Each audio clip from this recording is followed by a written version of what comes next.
Hi there and welcome to this bonus episode of the Gazette's Hockey Inside Out Show. I'm Stu Cowan of the Gazette, joined by my regular partners here, former Canadiens teammates and 1986 Stanley Cup champions, Chris Nilan and Rick Green. Well, guys, Michael Hage, selected by the Canadiens with the 21st overall pick at the 2024 NHL Draft, led Team Canada in scoring at the World Junior Championship, 15 points in 7 games. He's at the University of Michigan. Knuckles, do you think he will be with the Canadiens before the end of this season? I don't know. And do you think he's ready to play with the Canadiens at the end of the season? Yeah, I think he could be ready. There's no question. But again, you got to remember, he's a young kid too. He certainly great skill and good-sized kid. Do you need to rush him in here at this point? We'll see where he stands and what he thinks about leaving school at the end. And am I better off staying at school another year, or am I going to come here and I'm going to be with the Canadiens? Or I'm going to be in Laval. So those are, questions that he'll answer and see. But, he's talented. There's no question. And he could fit in here with this bunch. And he's the type of player that certainly down the road is going to be able to help this team. But there's going to be a learning curve. Well, Rick, the Canes were happy he went to the University of Michigan because he's a tall kid, but he was skinny, and they wanted him to gain some weight, and that's a perfect environment with the shorter schedule and the better eating and the weight room and strength coaches and everything like that. But what stood out to you most watching him at the World Juniors? I don't know, with the numbers that they have on their roster and how tight and grinding the schedule is and how important each and every game is. I don't know if they really want to bring him in and experiment with them with number of bodies that they have. And that being said, I think that the organization is probably having a number of conversations with what are we going to do when everybody comes back healthy. We have too many players under contract that we can't make it work. So something is going to have to happen as far as moving some of these guys, out. And Michael Hage, potential, not sure whether or not it's in the best interest of the club to bring him in at this stage, especially maybe on a short term, a game here and there. In all fairness to the kid, that's not the best way to approach it in my book. But, he'll get his opportunity. But right now they have too many bodies, and there's going to be some moves that are going to have to be made in order for them to accommodate what they have currently. That'd be tempting for him to leave. I mean, signing contract, if he's bonus if he signs, burn off a year of his contract. It was surprising though, Knuckles, at the World Juniors, he led the tournament in scoring, and he wasn't named one of the top 3 players for Team Canada. And it was Team Canada officials who picked the top 3 players. There's some speculation that maybe it was because he chose to take the NCAA route instead of playing major junior hockey. I don't know if that factored into it. You played NCAA hockey, and times have changed now, right? I mean, when you came out of NCAA, was there a bit of a knock or a thing against NCAA players coming into the NHL that maybe they didn't take the right route? No, back when I was there, just coming in as an American, they always thought college kids would, but that's how it was. That's how people looked at it and how you were treated. I know, and everybody thought I was a wimp. I get challenged all the time in the American League, and that has changed. And maybe there was politics involved in that because he wasn't named as one of the tournament stars after leading and scoring. But, if that's the case, I mean, that's bullshit.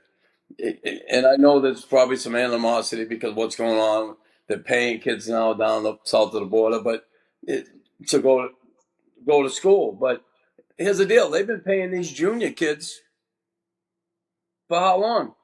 Yeah, not much money though. Yeah. But they've been paying them. Yeah. So now the shoe's on the other foot and everybody's pissed off because it's going to have probably a negative effect on the quality of player that's going to stay here and the age of them heading down there. And a lot of these kids, they go down to college anyway. They're good enough. They're playing 1 year. And they're gone. They leave the program. They're off in the NHL. So, listen, we'll see. But, I like this kid. We'll see. Do you remember what you got paid playing junior, Rick? $50 a week. Yeah. big Slave bucks. labor. Yeah, Slave yeah. labor. That was that was good enough to buy me some beer and pizza. So yeah, and then I was lucky because I lived at home. I got spoiled a little bit and got my mom's car, and yeah, it wasn't even. I was living large, you know. Well, It was there good. might be less of a rush, Knuckles, to call Hage up just because that second line center they've been looking for forever, right? And now it looks like Oliver Kapanen might be that second line center moving forward. So that might factor into the decision also with Michael Hage. Yeah, for sure. But think of the depth they have coming. Even if they got to wait another year of development, that's good depth up the middle, size and depth and talent. I love Kapanen. Like, this kid, hungry. And, Marty said it. The kid, he reads a game well. He got hockey sense.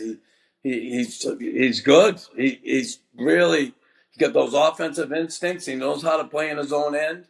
It's still, there's a couple little kinks here and there, but mistakes. But, overall, this kid, he plays the whole ice surface, not just a portion of it.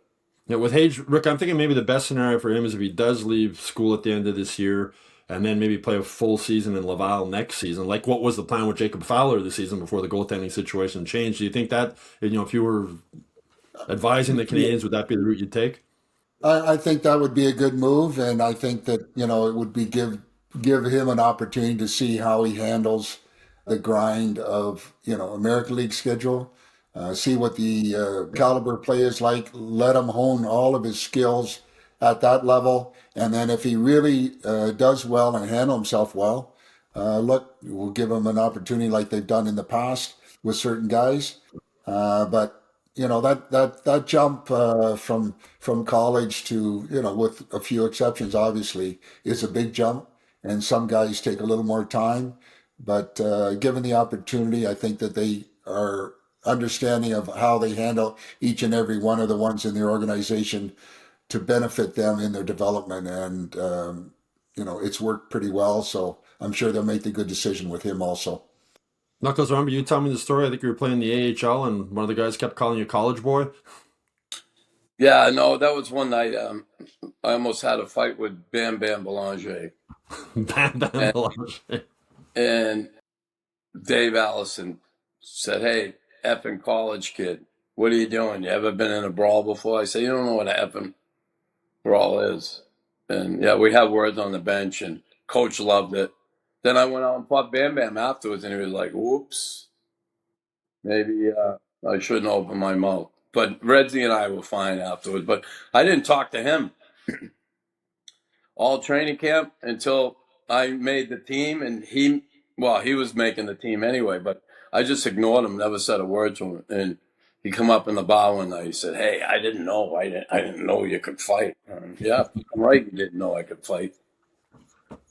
Well, that's it. Times have changed now with the NCAA and with there's so many of the kids. Look at the Canadians, how many kids they have that were coming to the NCAA route. Anyway, that's it for this bonus episode. We'll have one more bonus episode coming up over the next few days, so you can look for that. If you haven't done so already, please subscribe to the Hockey Inside Out YouTube channel. And in case you didn't already know, Hockey Inside Out is also available now on Spotify and Apple Podcasts.